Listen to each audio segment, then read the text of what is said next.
Pour l'exercice 52, on nous dit, soit h la fonction définie sur i égale à moins l'infini 4, exclue par h à x associé racine de moins 3x plus 12.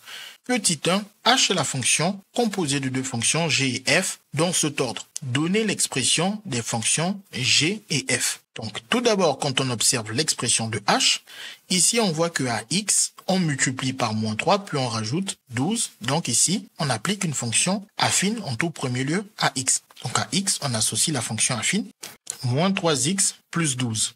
Et ici, quand on nous dit h est composé de deux fonctions dans cet ordre, on a d'abord g, puis f, puisqu'on nous a dit c'est dans cet ordre. Donc la première fonction qui est appliquée ici, à x, on associe une expression affine, cette expression affine, et donc l'expression de la fonction g, étant donné que c'est elle qui est appliquée en premier. Une fois qu'on est là, on sait que à cette expression affine, on passe une racine carrée. Donc à toute cette quantité que l'on peut nommer grand x, à grand x, on met une racine carrée sur le grand x, et lorsqu'on fait ça, c'est la deuxième fonction qui est appliquée, la fonction f. Donc ici, on a f de grand x égale à racine de grand x. Et après, bien évidemment, le grand x, on a dit que c'est cette expression affine. Donc on peut dire que c'est la racine carrée de moins 3x plus 12. Donc globalement, si on part de x et qu'on arrive à son expression finale, on a donc appliqué une fonction h dans l'expression de cette fonction h de x et obtenu en appliquant d'abord la fonction g à x, puis la fonction f au résultat, ce qui bien évidemment est égal à moins 3x plus 12. Donc h, c'est la composée de g suivie de f. Cette composée, dans certains manuels, elle est même souvent notée f rond g. C'est-à-dire qu'on applique d'abord g à x, donc on peut noter comme ça, h de x, on applique d'abord g à x, puis on va appliquer f au résultat, que l'on note comme ça. Ainsi, pour répondre à la question posée, donner les expressions de g et de f, qui sont déjà précisées ici. Voici les expressions de f et de g. Ce qui serait intéressant, c'est de parler quand même des ensembles de définitions, même si ce n'est pas demandé. G étant une fonction affine, on peut calculer l'image de n'importe quel réel par la fonction g. Quelle que soit la valeur que l'on donne à x, l'image sera calculable. Donc on peut dire que l'ensemble de définitions de g, c'est l'ensemble des nombres réels. Maintenant, pour la racine carrée d'un nombre réel, il faut que ce réel soit positif, c'est-à-dire supérieur ou égal à 0. Donc ici, l'ensemble de définitions de notre fonction f qui est la fonction racine carrée, c'est l'ensemble des réels positifs qui se note aussi l'intervalle 0 inclus plus l'infini. Et maintenant, à l'aide de ces deux ensembles, on peut se dire comme c'est la composée de g suivi de f. Ici, quand on observe sur ce petit schéma, on comprend que comme le grand x n'est rien d'autre que g de x, grand x doit être dans l'ensemble de définitions de f, donc ça veut dire que g de x doit être dans l'ensemble de définitions de f. Donc ça s'écrit comme ça, par équivalence on obtient cela, et ceci revient à tout simplement dire que g de x appartient à 0 inclus plus infini, qui correspond juste à dire que g de x est supérieur ou égal à 0. Ensuite, on remplace g de x par son expression, moins 3x plus 12 supérieur ou égal à 0. En retirant le 12 des deux côtés, plus 12 moins 12, ça donne 0, il nous reste moins 3x supérieur ou égal à moins 12. Et on divise par moins 3 des deux côtés, ce qui change le sens des inégalités parce qu'on a divisé par un nombre négatif. On obtient donc que pour que g de x se retrouve dans l'ensemble de définitions de notre fonction f, il faut prendre des x qui sont inférieurs ou égaux à 4. Et justement, nous, ici, cet ensemble correspond à des x strictement plus petits que 4, ce qui est donc parfait, puisque tout ce qui est strictement plus petit que 4 est inférieur ou égal à 4. Donc, tout ce calcul au passage nous permet tout simplement de dire que l'ensemble de définitions de la fonction h n'est rien d'autre que moins l'infini 4 inclus. Parce que c'est lorsqu'on prend des nombres x dans cet intervalle que g de x pourra se trouver dans l'ensemble de définitions de f et qu'on pourra ensuite faire f de g de x. Pour la question 2, on nous dit, en utilisant le théorème de la dérivée d'une fonction composée, démontrer que la fonction h est dérivable sur l'intervalle i. Donc l'intervalle i, on voit que c'est l'ensemble de définitions auxquelles nous avons retiré la valeur 4, puisque 4 est cette fois-ci exclu et non pas inclus. Et cela va se comprendre par le simple fait que on a dit la fonction racine carrée, ici on avait précisé, elle est définie sur 0 inclus plus infini, mais la fonction racine carrée, elle est dérivable sur 0 exclu plus infini. Ce qui va donc expliquer pourquoi on va avoir une borne qui est stricte ici. Donc on dit la fonction racine carrée f est dérivable sur 0 exclu plus infini. La fonction affine g est définie, mais surtout ici, dérivable sur r. Et donc, la fonction h qui est donc égale à f rond g est dérivable si cette fonction g est à valeur dans l'ensemble de dérivabilité de f, à savoir 0 plus infini. On va donc chercher pour quelle valeur de x, et g de x est bien dans l'ensemble de dérivabilité de f.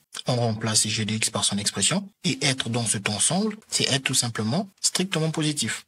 Et on refait la même manip qu'avant, moins 12, et ensuite, divisé par moins 3, divisé par moins 3, cela change le sens des inégalités car le moins 3 est un nombre négatif, donc divisant par un nombre strictement négatif, on change le sens de l'inégalité. Donc on obtient x strictement plus petit que 4. Donc g de x est dans l'intervalle 0 plus infini si x est strictement plus petit que 4. C'est-à-dire que x appartient à l'intervalle moins l'infini 4 exclu, ce qui correspond bien à i. On peut alors dire ce qui prouve que h est dérivable sur i. Pour la question 3, on nous dit déterminer l'expression de la dérivée de f pour tout réel strictement positif grand X et celle de g pour tout réel x de i. Donc, on commence par f, l'expression de sa dérivée. Ça nous fait donc 1 sur 2 racine de grand X. Donc, formule de cours à bien connaître par cœur. Et ici, l'expression de la dérivée, c'est une fonction affine. Ça nous donne alors son coefficient directeur. Car la dérivée de x, c'est 1. 1 fois moins 3 donne moins 3. Et la dérivée de la constante, c'est 0. Moins 3 plus 0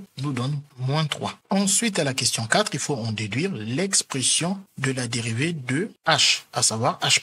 On rappelle qu'on a dit que h n'est rien d'autre que f rond g, que l'on peut aussi écrire comme ça, h de x est f de g de x. Il existe une formule très générale qui permet de dire que quand on dérive une composée de fonctions comme ça, on commence d'abord par mettre le prime sur la fonction la plus externe, à savoir la fonction f ici, et ensuite on garde la même fonction à l'intérieur, donc g de x conservé, et on multiplie tout simplement par la dérivée de cette fonction à l'intérieur. En gros, cette formule permet par exemple de dire que si on connaît par exemple la dérivée de la racine de x, qui est donc 1 sur 2 racine de x, pour trouver la dérivée de racine de, on fait 1 sur 2 racine de u et on le multiplie par u'.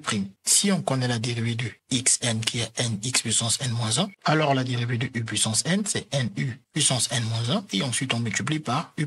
Si on connaît la dérivée de 1 sur x qui est moins 1 sur x carré, alors la dérivée de 1 sur v, c'est moins 1 sur v carré fois v', etc., etc. Nous ici, on sait que g étant une constante, donc en gros, on applique notre formule f' appliquée à g de x fois g' qui n'est rien d'autre que notre constante. Donc on sait que f', c'est cette quantité, c'est 1 sur 2 racine de grand X, et donc à la place de grand X, il faut mettre g de x. Ce qui nous fait donc 1 sur 2 racine de g de x fois g' de x qui est moins 3. Donc g' de x c'est moins 3, mais g de x c'est moins 3x plus 12. Donc ici à la place de g de x on met moins 3x plus 12. Et avec le moins 3 on n'a plus qu'à effectuer le calcul. 1 fois moins 3 nous donne alors moins 3 sur 2 racine de moins 3x plus 12. On obtient ainsi l'expression de la dérivée de h. Donc c'est vrai qu'avec cette formule de composé, elle peut être moins pratique pour certains, mais si vous connaissez bien cette astuce qui dit que quand on a racine de u, on dérive le u comme si c'était du x et après on fait juste fois u' derrière, cela permet de voir que h qui est donc de cette forme, racine de u, où le u c'est le moins 3x plus 12, a donc pour dériver 1 sur 2 racine de u fois u'.